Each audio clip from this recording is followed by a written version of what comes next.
Cult Trash Over, the show that discusses all the masterpieces and trashterpieces of genre cinema. I'm Gary. And I'm Chris. And it's the end of May. No, that doesn't mean original versus remake, we've already had that. But it does mean we have another trashterpiece classic for you. And we brought them all out this month. We have. We've really gone for it. But this is a new favourite of ours. One that we only watched for the first time this year. This is Laydeh Street Fighter from 1980. Yes, not a sequel to Street Fighter. No, not quite. Or a prequel, should I say. No. No Jean-Claude Van Damme in this one. This was released as part of the American Genre Film Archive and 101 Films collaboration that's been happening here in the UK. What a label. Yeah. Really bringing out the gems. Yes. This is the best one, by far. By far? Well, maybe not by far. I mean, there's been some fucking trash, and it's entertaining. Two of them were really bad, but other than that, it's been really, really fun. It's definitely in the so bad it's good sort of realm of films, or all of what they release. This needs to be discovered by more people, this film. Directed by James Bryan. He worked with Renee Harmon a lot. Now, you may recall us talking about Renee Harmon when we were talking about this film coming up. Yes. Absolute queen. But more on her shortly. As for James Bryan, you may know some of his other work, which is... Unlikely, but okay. You may know the likes of Hell Riders, Boogie Vision, Escape to Passion. Right. Of course, Jungle Trap. Jungle Trap. And A Nightmare on Elm Street 4, the Dream Master, where he was part of the sound department. Nice. Okay.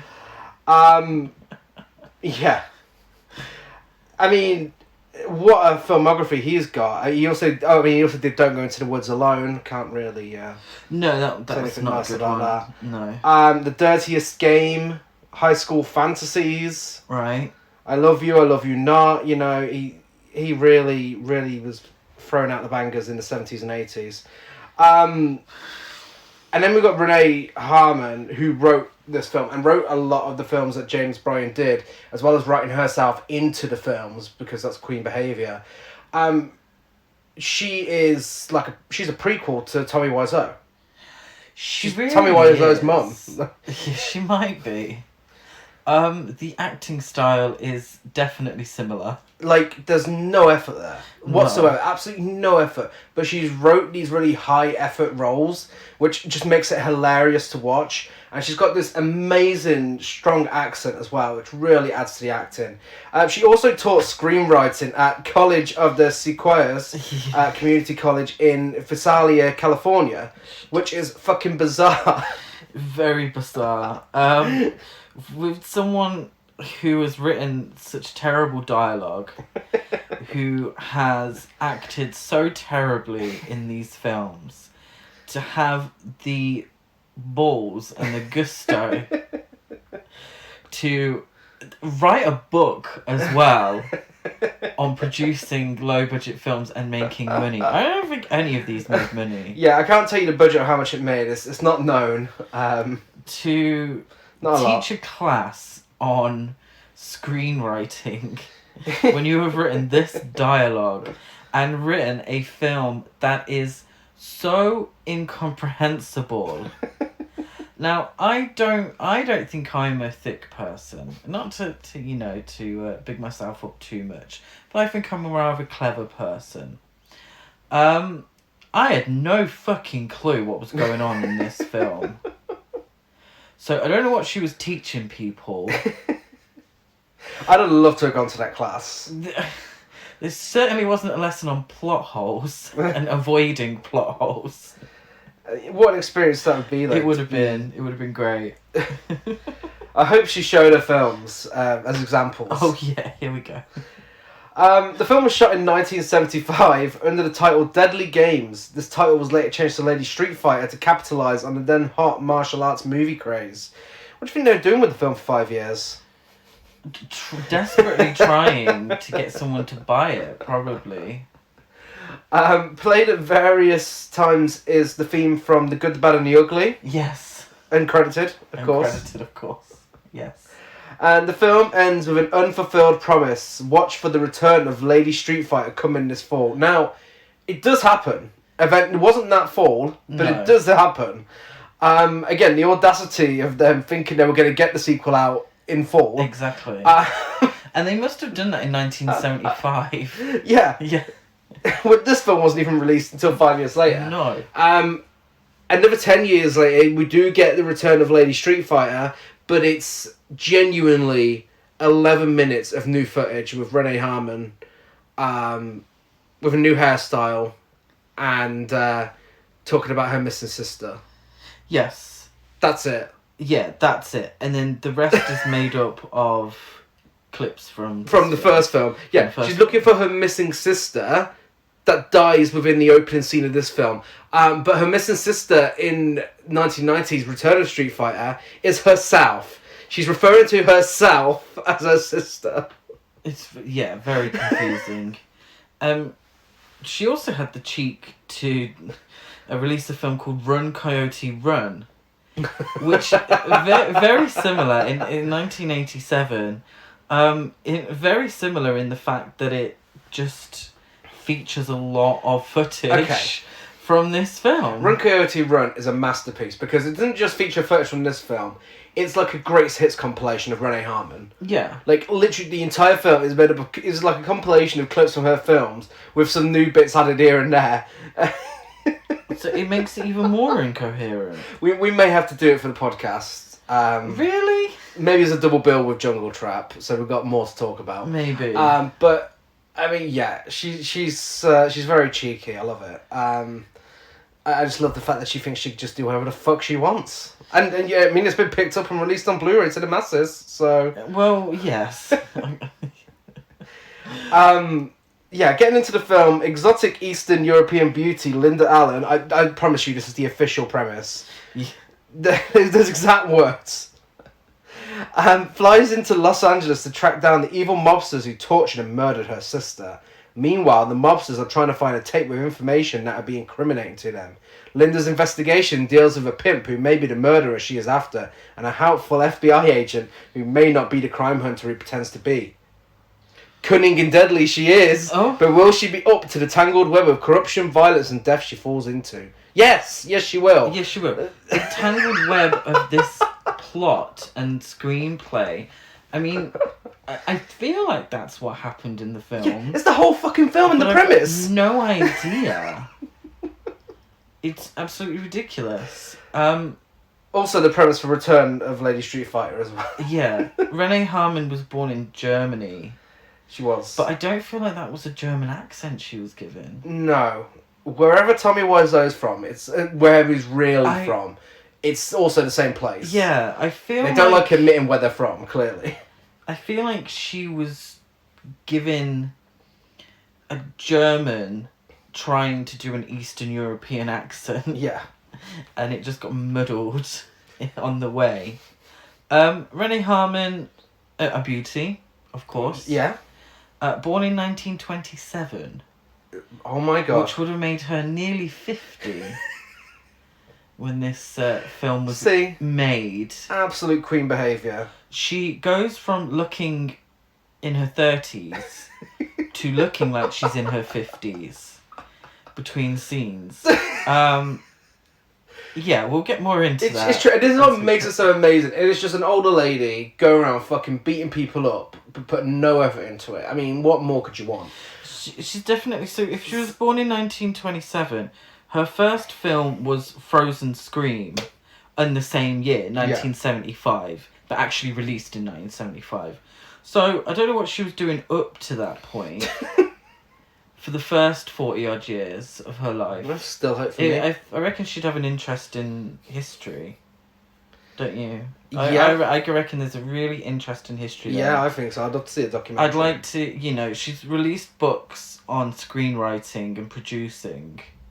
I wonder if she's got a biography, an autobiography, maybe. or I feel like those books are just going to be about herself anyway. So yeah, you we might have to do an investigation actually. How old does she look on the poster? It's not her on the poster. I can, with all due respect to her, it's not her on the poster. The woman on the poster looks at least in her 20s.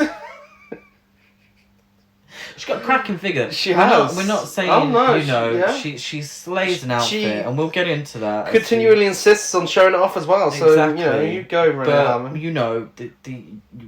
Yeah. Yeah, just remember whilst whilst we get into this, just remember the dialogue and any sort of compliments towards Renee Harmon was written by Renee Harmon. Yeah. Somewhere in East Los Angeles, a topless woman strapped to a table wants some water, and a guy keeps pouring something over her whilst asking where a dog is. Yeah, where is the dog? He beats her with a large stick. He does. But you can clearly see that he's just whacking the table with it. Because absolutely nowhere near her. So I think this is Renee Harmon. Yeah. And she's playing her own twin. So this is Billy. Yeah. So she's got some sort of dog that she's not given any information on. Mm-hmm. She eventually dies. Yeah, whilst organ music plays. All the dialogue in this film, like the music is of a normal volume, and then the dialogue is, "Where's the dog? Where's the dog?" Like really shouty. Very shouty. Very, very shouty.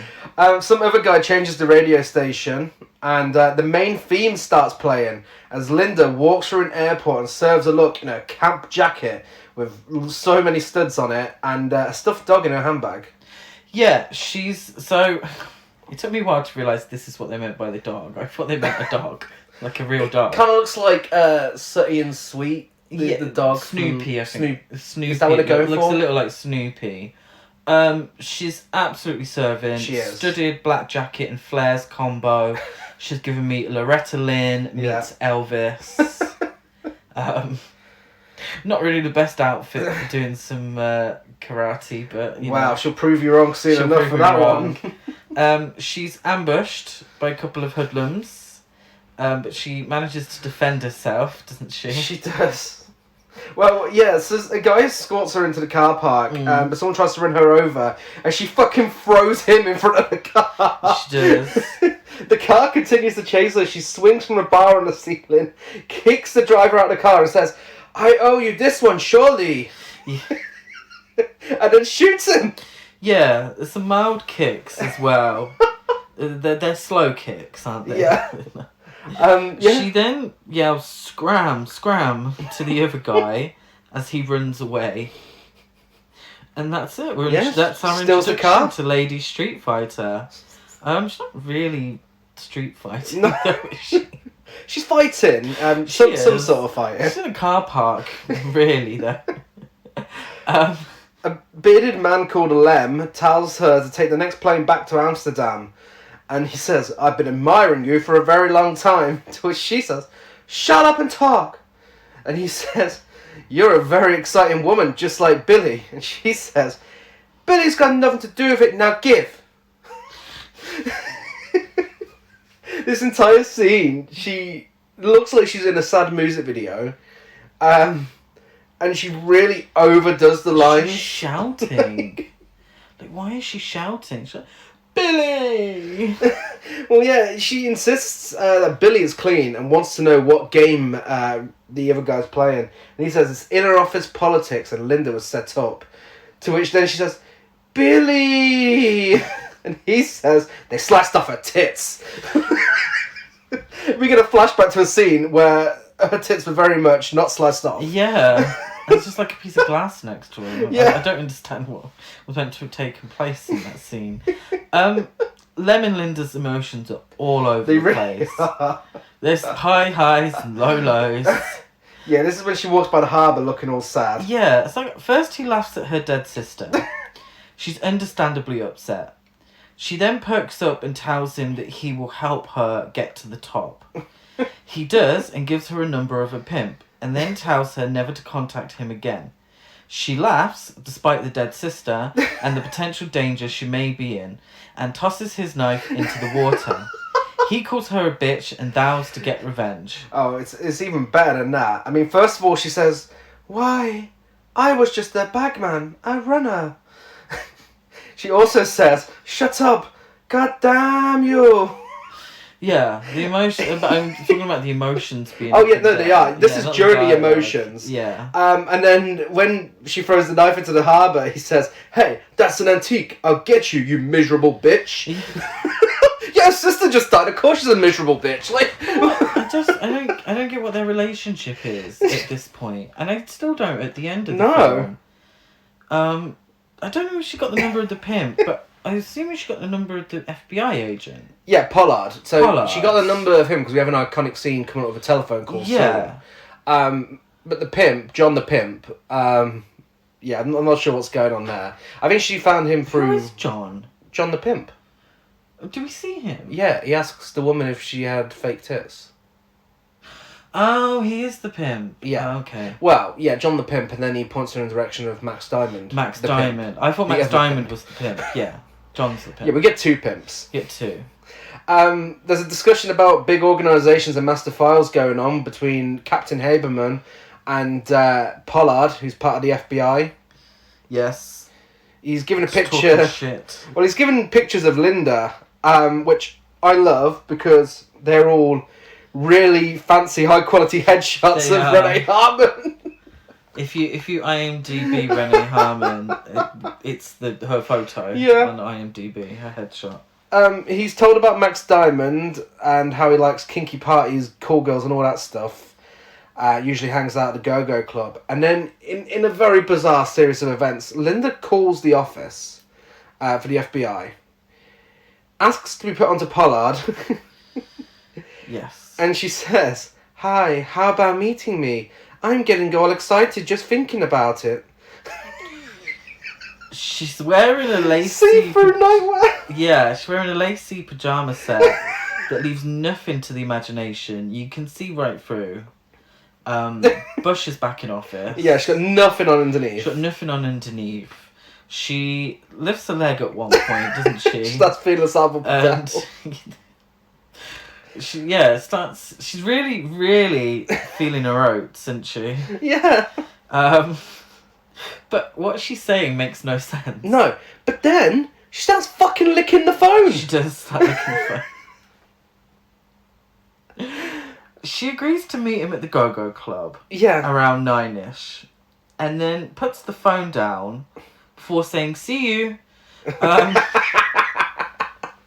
hear you, love. You put the phone down. We then cut to her outside what I think was a villa. It's a very large building. You only see part of. Well, yeah. I thought it was some sort of castle grounds. A church. It seems like a church. mansion? As well, a mansion. You only really see part of it, but the Yeah. idea is that it's very big. Well, I think this entire place, I mean, we see it multiple times, but it looks like every part of that building or whatever it is shot in a different place. Yeah. Yeah. What about her outfit? Columns and stuff.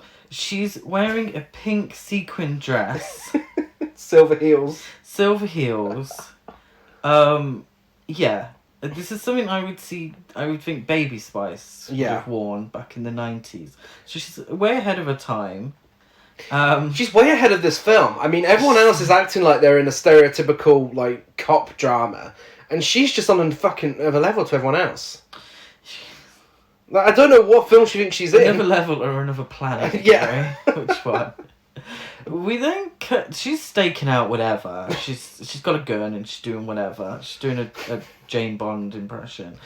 We then cut to Pollard, who is at the Go-Go Club, waiting for Linda, as Liz Renee, looking like a parody of Jane Mansfield mixed with the blonde alien from Mars Attacks, dances topless for the crowd. Yeah. Now, Liz Renee, for any trash film aficionado, was in John Waters' Desperate Living. Yeah, she was.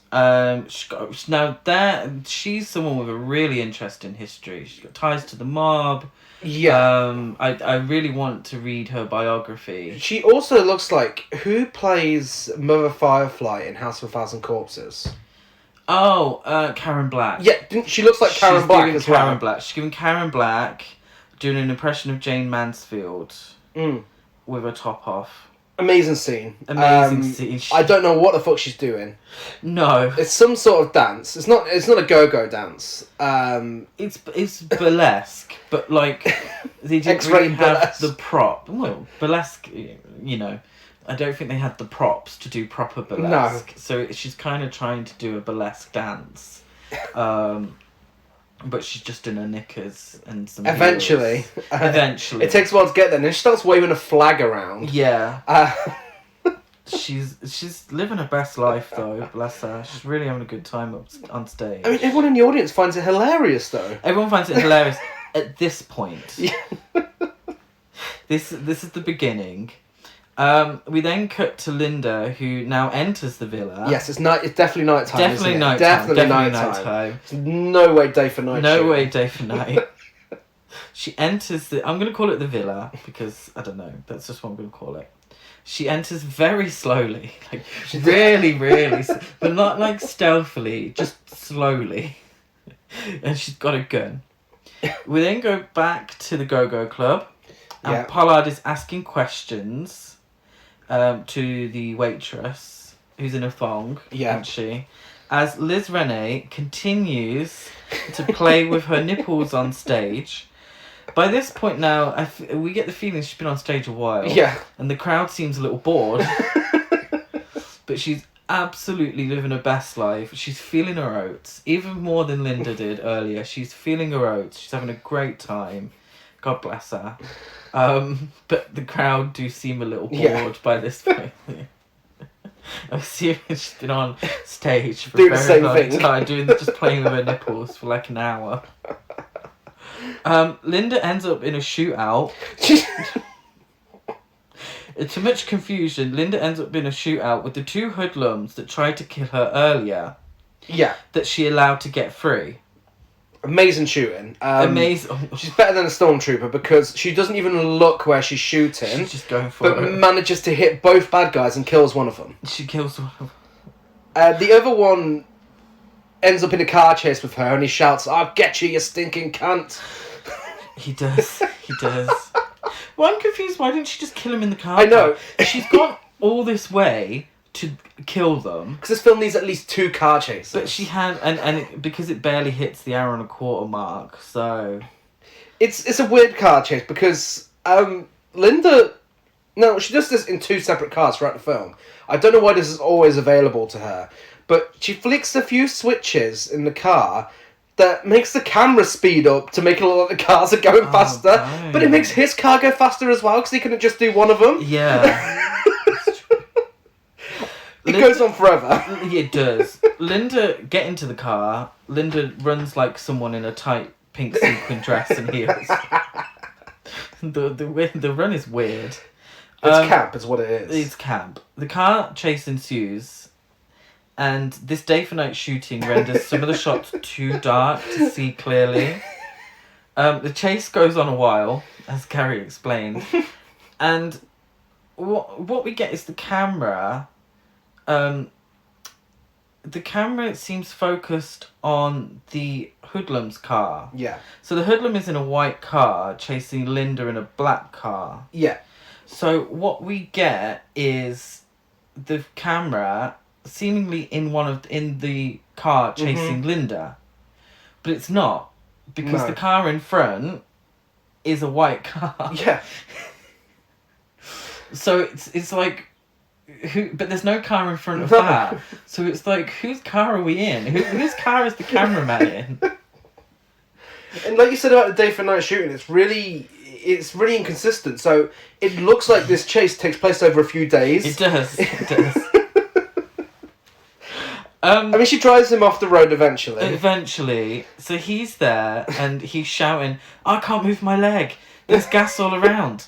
I can't move my leg. There's gas all around. I can't move my leg. I can't move my leg." It's like a fucking remix. "I can't move my leg. There's gas all around." Why is he telling her this? Yeah, I mean, it just encourages her to light a cig, take a puff from it, and flick it onto him before saying, cheaters never win. Right. And he sticks his middle finger up to her whilst he burns to death. Flipping her the bird as he burns to death, and that's that. So after you've had a high intensity car chase, you gotta have a shower, haven't you? She's all sweaty from all that running. Yeah. So she goes home, wherever the home is. I have no idea. It looks like a hotel room, but it's meant to be her home. I don't know. It's got an ensuite, whatever it is. So she's in her bedroom. She undresses for the shower. We get a bit of side boob. Bit of a sing-song. And a real long shot of her ass. And yeah, so she gets into a shower whenever she's enjoying herself. Yeah. Then she puts on her lacy PJs again. And there's a guy in her bedroom. Yeah, trying to steal the dog. Another hoodlum trying to steal the dog. Apparently sent by Lem. He says he was sent by Lem. Well, he says that after she kicks the shit out of him. Yeah, she does. She does very slowly. She does her mild arthritic martial arts. Yeah, and then he runs away. Pollard speaks to a photo of Linda. Framed. A framed photo of Linda. I have no idea what he's talking about. No, he's talking absolute shit. Well, he's telling her he needs to kill her. He needs to kill her. Whilst polishing a gun. Yeah. This goes on for ages. Well, I mean, speaking of going on for ages, she's got sweaty again from that fight. She's gone sweaty from that fight. So, of course, she needs another shower. She gets in the shower again. But this time, she's interrupted a lot sooner by the telephone. And puts a fucking towel around herself to answer the phone. Around Homer Simpson. I can't hear you. You'll have to speak up. I'm wearing a towel. But she answers the phone and she's like, hello? It's like, this call will cost you 25 cents. Hello? Alan, watch out. Hello? And she just puts the phone down. And it's some dude at a payphone, isn't it? Yeah. Miss Allen, watch out. And that's it. Right. The guy... I don't know what the guy looks like. He's giving me cruising. Yeah. He's got shades on at night time. Mm-hmm. I swear he's wearing a leather jacket. It's giving me cruising. Linda finally notices the very obvious stitching in her dog. So in the dog toy, very obvious, really thick black stitching. And it's a tape. No, this is very confusing. It's a tape where Billy has left... Billy, not with an Eastern European accent. Yeah. Despite being Linda's sister. Where Billy has left her a message on a tape where she explains she received the dog with the tape, but there was nothing on the tape apart from beats and snaps. So she then decided to record over this tape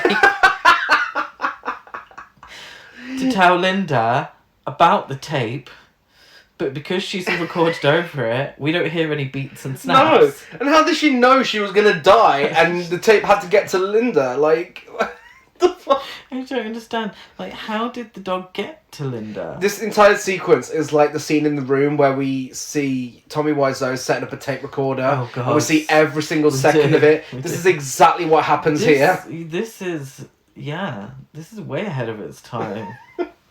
She leaves her apartment the next day, looking like she's going to the most stylish funeral ever. Oh my God, she looks like she's buried her fourth husband. She's given me Raquel Welch.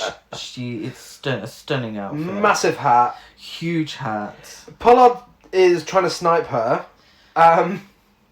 He's looking through the lens on his sniper gun, and she walks over to a child and says, "Hi, come on over. How are you? Have a fine day. Did you have a good day? Say hello to your father. Bye." What? It makes no sense. No sense whatsoever. But then Pollard's like, it's a lucky day. Yeah, Pollard. Just because she was speaking to a child. Pollard couldn't shoot her because she was speaking to a child. It's not even like it was a big, like a really big child that was in the way. Because we get a very big child later. Wow. But then she kind of walks away, and it's like, wait. I mean, shoot her now. She's like right there. It's fine. Well, what he means is he couldn't shoot her while she's wearing that outfit. Yeah, that is very true. She couldn't go to her own funeral. Linda goes to see John the Pimp, who's in the middle of a very physical audition with a potential employee. Linda is there with a business proposition that I don't quite understand. Well, I mean, first of all, he tells that girl that she looks like she could be exciting, and then asks if her boobs are real, and he starts kissing them. Yes. Linda doesn't understand what's going on. It gives them the taste test. Linda walks in, she's like, I'm sorry to interrupt whatever you are doing. Like, Linda. What does it look like? Come on, Linda. You should know. Actually, maybe she doesn't know, because there's a sex scene later on that makes no sense. She questions him about Max Diamond. John the Pimp tells her there's rumours about Max. So she pulls a gun on him and he tells her, some people say Max Diamond is into drugs. Hang on a minute. The guy whose name is Max Diamond, who owns a brothel, he's into drugs. He's into drugs. Okay, wow. But some say he's also into supplying hitmen. Oh my god. Okay. I have him down as Max Steinem to begin with. I think I misheard. The audio is so bad and the accents are so bad. I have him down as Max Steinem. Linda tells John the Pimp to get her to one of Max Diamond's parties as a call girl. Now, what's coming up is an extremely bizarre series of events. Might be top 5 horror culture show with bizarre series of events. It's a weird one. Let's go through it slowly so the listeners can understand. At the party, the first of 5 times this shot is used. More than that. Old men in togas saying toga, toga, toga. As one of them, like, has his cup. He's like swinging his cup. Like, toga, toga, toga. You don't see these guys at all apart from this shot. But it's repeated throughout all of the action that takes place. Every so often, we'll just get toga, toga, toga. You don't see anyone in any of the other shots wearing a toga. Apart from the 3 old men. Linda arrives at the party slaying in a gold pantsuit. All gold. All gold pantsuit. She's given... it's a sickening look. It's like Debbie Salt, but make it gold. It's like the mother of a solid gold dancer. She gets a little kinky with a celery stalk. Oh my god, okay. Disclaimer. I know I've already said a bizarre series of events. This is beyond that. My favourite dialogue of all time. So she's getting kinky with this celery stalk. She's licking it up and down. Deep throating it. And it catches the eye of... Is this Max Diamond? Yeah, it catches the eye, and he's getting all excited, isn't he, Gary? Well, he is. We know that because he walks up to her and says the exact words, word for word. Excuse me, don't do that, sweetheart. I'm getting all excited. What? She wrote this dialogue. Renee Harmon wrote this dialogue. She wrote this dialogue. She's like, oh, can we have a scene where I'm deep throating a celery stalk? At no point, because she does it later as well, at no point does she actually bite into any celery stalk. She fucking loves celery, but not eating it. She doesn't eat celery. He tries having a conversation with her, but she just keeps making out with a celery stick. She does. And then she says, want to fly? And he says, I want your shoes, I want your feet, I want to feel your heels digging into me. In a gross, disgusting, vile series of events, Max Diamond very loudly starts sucking on Linda's toes. The sound effects are ridiculous. Oh my god. Genuinely, I've never heard anything like it. I'm not someone who likes feet. Especially watching someone suck on toes. Like, oh my god. This is horrific. One of the other cool girls at the party takes her top off and says, "Who wants these babies right here? Who wants my ass?" She's wearing like Bridget Jones knickers. She though. is. I was a little girl. I was like, can they not get her some like nice thongs or a nice pair of knickers for her? These are blatantly all just Renee Harmon's friends. Yeah. They weren't doing anything that day, and like they didn't care what they were wearing. It's like, just come along and let's see this film. I get it, and she's a strong woman who knows what she wants. So she just seems quite bored, and they're just all chatting, and she's like, "Oh fuck this, let's get the party started." Takes her top off. Who wants these babies? And I mean, who wants my ass? One thing the film does right, it doesn't shame sex workers, which is nice. It shames their the pimps, but it because they're like every stereotype for a pimp, and they're drug lords and hitmen as well. But yeah, it doesn't. I mean, it had the audacity to show off certain kinks. Some with celery sticks, some with feet. So, you go, Lady Street Fighter. Yeah, it doesn't actually. It doesn't make it a joke or something disgusting. I mean, the acting's a joke. If you're into feet, then that's fine. I'm not kink shaming anyone. Just for me personally, watching someone very loudly suck on toes is my idea of entertainment. Well, now anyone who has a foot fetish and listens to this is just going to be cautiously listening out for how loud they're sucking feet. Yeah. Linda starts whipping Max after standing on him, by the way. So she digs her heel into his hand, and he quite enjoys it. We also get a lady on a leash who growls at another man. She is so bored. So she seems quite bored, and her fella's next to her, and she's got like a dog collar on, and a guy sits next to them, and her fella seemingly needs to go to the toilet or something. So like hands the other guy her leash, and then she starts growling at him. And the other girl gets champagne poured all over her. She does. We keep getting throughout all this. We get toga. Yeah, it's like a song that keeps speeding up slowly. Like everything, the editing is fucking ridiculous in this sequence. We then get repeatedly champagne bottles being opened in a very suggestive way. Now,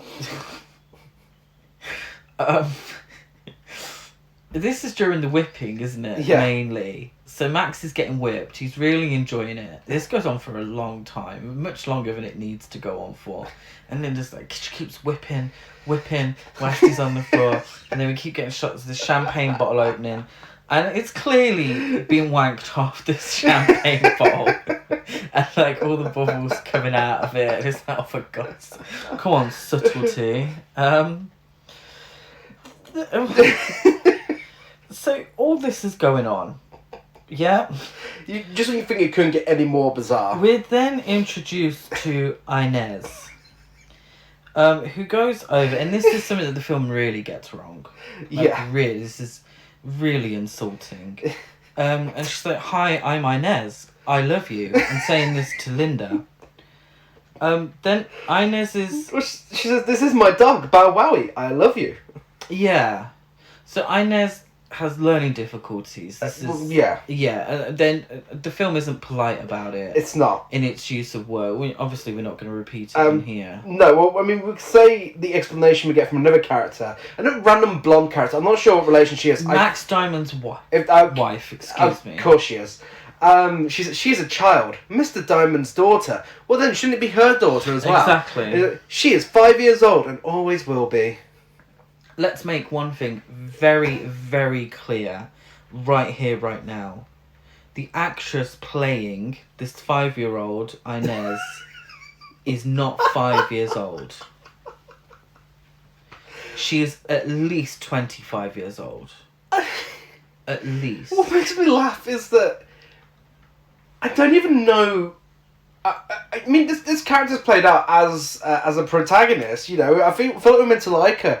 I kind of feel like they were trying to do something here, and it just went horribly wrong. Everyone's acting's awful, including Inez. Yeah, it's tasteless. This is part of it that isn't fun, because it is tasteless. it's, even for 1975, it's way off. Yeah. Way off. The idea is that Inez is a 5-year-old girl who has learning difficulties, and she's being played by this actress who, like I said, is at least 25. So it comes across as a weird joke. Or I don't know. I really don't know. It's so off what it should be. Whatever they were trying to do, whether it was good or bad, it fails miserably. It really fails, and it's a very awkward part of the film, which is unfortunate because the rest is so fun in its getting everything wrong, you know. But this isn't, you know, it's not a good part of the film. But she introduces herself to Linda and this, that, and the other. Pollard and Linda finally meet at the party. I'm not really sure who Lem is and what he has to do with all these people. No. They're discussing Lem, and I forgot that Lem was at the beginning. And I'm like, who's Lem? I'm like, what's all this about? Like, what's he got to do with all of this? The night's entertainment starts, as if it hasn't been entertaining enough, and it's a game of murder. Now, you know where this is going. Inez wants to be the murderer. And they play, and I'm not really familiar with the game. You get tapped and you're dead. It's like a really lazy version of a murder mystery game. Yeah, I don't know if it's a real thing or not. But unsurprisingly, a real corpse is found. Well, before we find the real corpse, Linda walks up to someone who's been tapped already. Because if you get tapped in the dark, then you're dead. And people have to solve the clues. So she walks up to someone who's dead, and she's like, "Hey, what's wrong?" And he's like, "Don't bother, I'm already dead." Then Linda's like, "The game's over. You can wake up now. The game's over." And then it's ages as she's tapping this guy. Eventually he falls back and his throat's been slit. No idea who this guy is. No idea what he has to do with the plot of the film. No. He's just this corpse. There's no suggestion that Pollard or Linda had anything to do with his murder. No, we never find out who did kill him. Never find out who killed him, who he was, what all this is about. But Linda and Pollard decide to run off as the detective turns up very, very quickly. Yeah, Inez called the cops as soon as the corpse is found, and they're there within like seconds. But it's not it's a fucking detective. Yeah, it's Captain Heiberman. Yeah. Yeah, Pollard's boss. And he's running away. Yeah. So I have no idea why they're escaping, but they do. They're chased by a police car, and then briefly by a very old-fashioned car for no apparent reason. Yeah, it looks like Chitty Chitty Bang Bang. Yeah, it's like really like from the 1920s style car, which just decides to join in for no reason. Linda turns on a super speed. She does, but she does it well, and we see a purple sheer scarf by her hand as she's doing it. So it's clearly the shot from earlier in the film, because she's in a gold pantsuit at this point. They run out of gas and end up on a roof. Out of gas? God damn! Suddenly, parkour champ Linda, she can't climb over anything. She's like, "Help! I can't! Help! I can't! I don't know why, because earlier she was like grabbing pipes and doing flips and shit like that. It's very boring. All of this in the gold pantsuit, by the way. All this in the gold pantsuit. It's very boring. They managed to evade the police by going into the building and then just walking out the front door. Like, why would the police not have someone at the front door? Anyway, oh my god, I put here. The reason she might be struggling is because she's got $20 worth of fabric up her arse crack. That's true. She's got quite the wedgie on the go. Linda, so they go back to Linda's. They have a laugh about it. Yeah, she's like, wasn't that fun? She changes into an Elvira dress, low cut and black, and Pollard says, "I must be leaving," I could be falling in love with you. Well, he said, you look delicious. I think I'll have you for lunch. Wonder if it'll be a morna or a noona. I have no idea what this means. A morna is a noona but in the morning, and a noona is a matinee in the afternoon.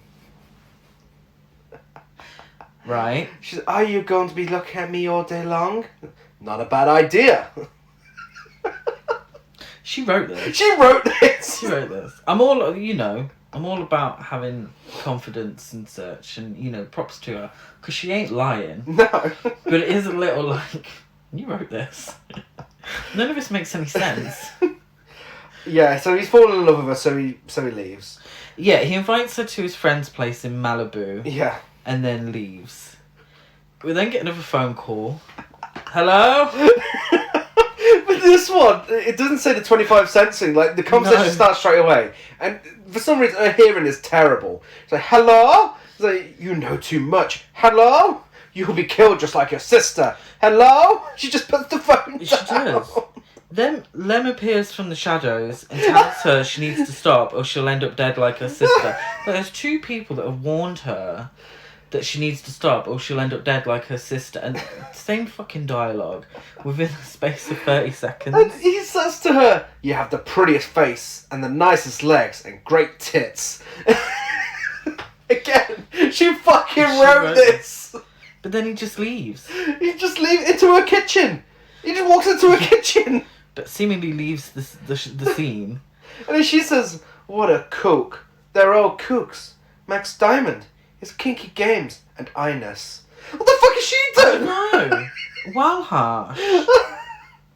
Really quite rude. Yeah. This, calling her a kook, though, reminds Linda of something that Inez had said the previous evening about meeting at Port of Call at 2:30. Yeah? Yeah. Okay. So then she decides that she needs to go to Port of Call at 2:30. So we cut to her in her worst outfit. A camp necktie and adorn the jockey hat. No. It's not. We all make choices, but this outfit is a choice. It's such a disappointment. She's been serving looks through the whole of the film and continues afterwards, but this is not the one. This is nothing of the sort. It's not. It's bad. Port of Call seems to be some sort of amusement park. There's an extended scene of Inez just keep talking and talking and talking. I'm confused. Yeah, nothing happens. Nothing happens. She just follows her there. She's just following them. She seems to pick something up off the ground, though, but I don't know who dropped it. I'm assuming Inez dropped it.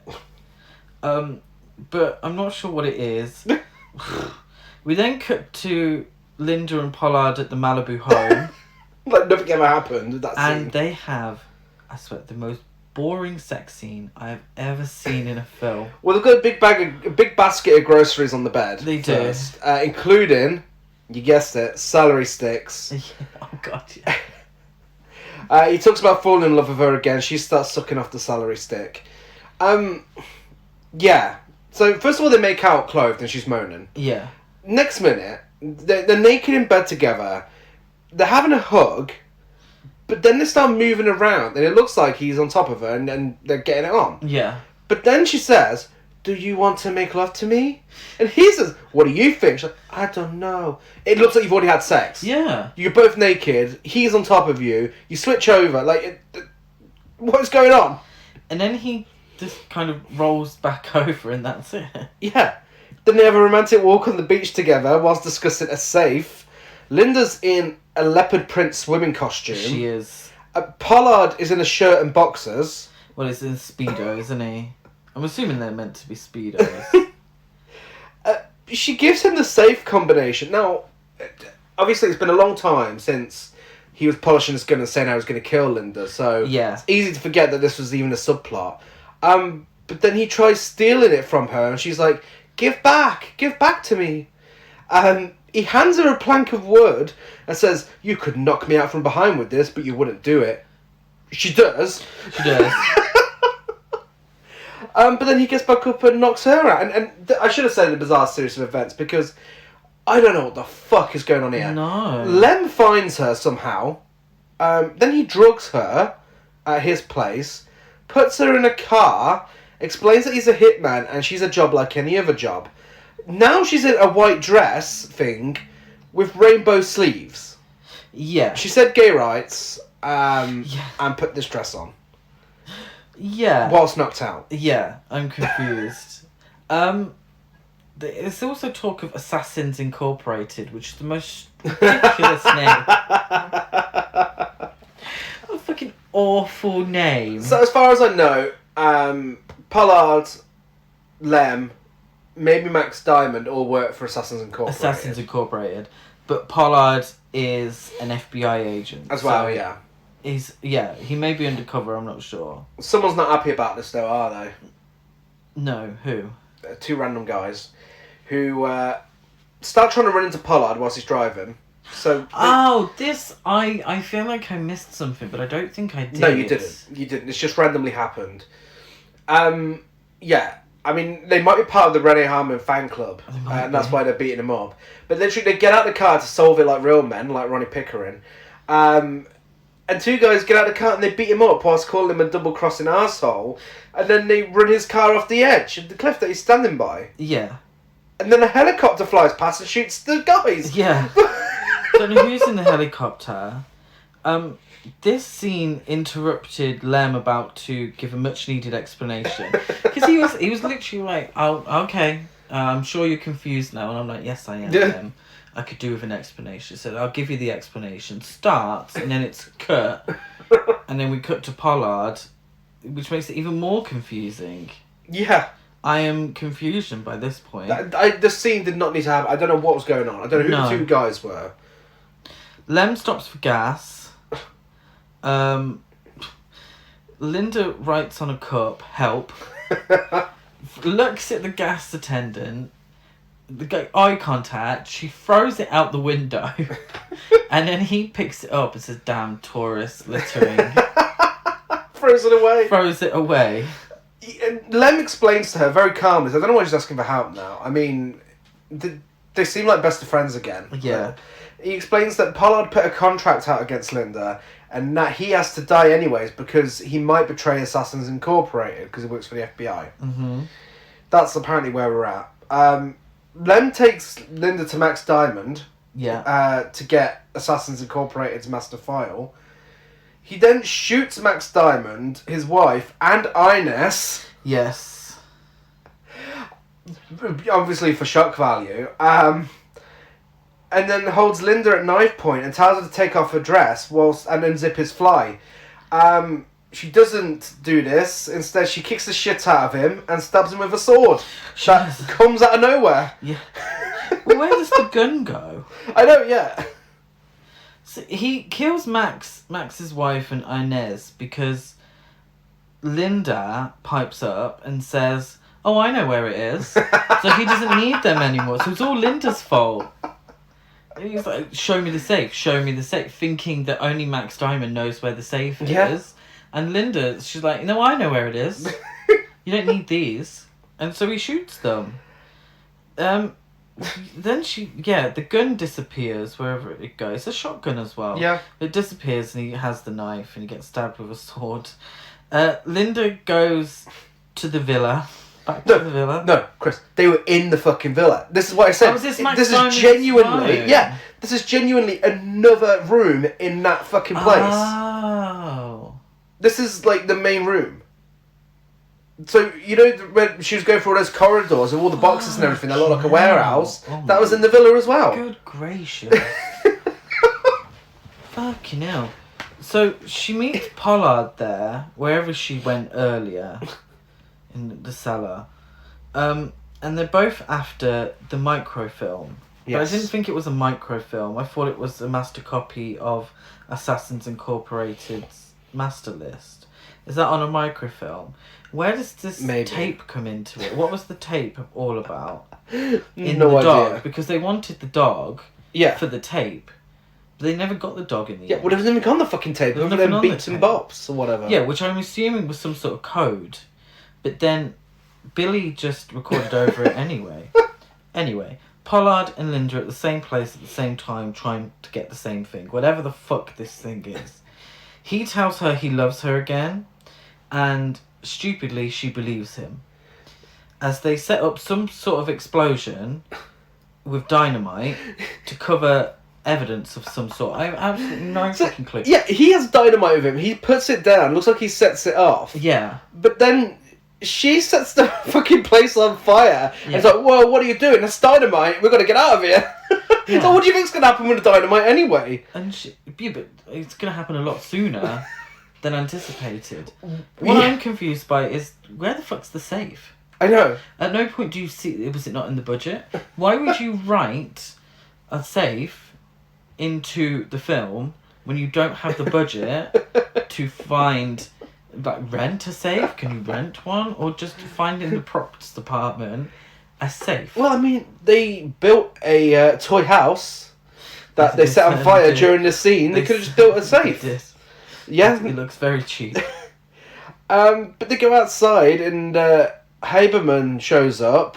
And he's like, Linda, you're under arrest. You're an agent for Assassins Incorporated. To which she turns to Pollard and says, Rick, what hell? You double-crossing goat. Yeah. So, are we meant to believe that she was an assassin for Assassins Incorporated? Yeah, apparently. And Haberman also... Pollard, also Assassins Incorporated, but also FBI, set her up. But undercover for Assassins Incorporated? No, he just puts both. Oh, I don't fucking know. Anyway, a little bit of magic takes place, because she manages to... She manages to get out of her handcuffs and handcuff Pollard and Haberman together as she's driven off by the mysterious cruising man from earlier who kept calling her from payphones throughout the fucking film. So, I have no fucking clue what's going on there. And then Lady Street Fighter will return this fall in Return of Lady Street Fighter. Yeah. Wow, a film that creates more questions than it ever answers. Yeah. Confusing, ridiculous, stupid, fully entertaining. Yeah. Absolute trashterpiece. This is when you think trashterpiece, I think of this, a film like this. Yeah. This is so fucking stupid. It's definitely a precursor to The Room. Yeah. I don't think Tommy Wiseau watched this and was like, oh, okay, this is what I'm going for. They could well be related. But they could well be related. You could have a double bill with this and The Room because they give very similar energies. Yeah. Weird sex scenes. Yeah. Thick Eastern European accents by an American actor. Yeah, big black hair. Yeah, why? How has she got an Eastern European accent when it's a German actress who's come from Holland? In the film, just keep your accent, right? If she's going for an Eastern European accent, because it didn't sound German to me. I mean, the film looks like it was filmed in Spain, but I think it was clearly trying to be America. Yeah. Yeah, it was meant to be America. Also, oh my god, when they go to his friend's house, it was Malibu, weren't it? Malibu, yeah. Yeah. California. So Lem went all the way... Los Angeles. Yeah. So Lem found the beach by that house, somehow, when he picked her up. Yeah, apparently. Well, Malibu... I don't know how far Malibu is California. So, I don't know how close Malibu and East Los Angeles it literally says it in the premise, It's East Los Angeles. But he must be following her... He must have been following her to be the one. They didn't think considering that much into it. There were people in the back, like extras in the background on the beach, who witnessed everything that happened. For it to be Lem, who was the one who found her. Yeah. He must have been following her. That's Lady Street Fighter. That is Lady Street Fighter. Out now on American Genre Film Archive on 101 Films. Go and check it out. Yeah, I would recommend buying and watching. Do not watch the sequel. Well, no. Or you could just watch the sequel and just not watch the... I would say watch the sequel, but skip, like, the parts that it's just the old footage. Yeah. So, let us know on social media. Have you already seen this? I don't think many people have. We are Horror Cult Trash over on Facebook and Instagram. Horror Cult Trash on Twitter. I'm Dan at Gaz92 on Letterboxd, Gazmo205 on Instagram, and GazCruise92 on Twitter. I'm Chris Barker823 on Letterboxd and Instagram. Give us a rate, review, and subscribe on iTunes, like a phone, nothing else. A rating on Spotify. Next week, we're kicking off Pride Month, a month of LGBTQ plus special guests and films, starting with I've Been Watching You, also known as The Brotherhood. Yes, it is another David Dakota film, and we'll be joined by Leroy from Slashic Horror Podcast to discuss this gem. Yes, love Pride Month around here. Really excited for guests. Really excited to watch that film. Maybe. Yeah, sort of. Yeah, should be good. Yes, so we will be back, same time, same place next week. Bye.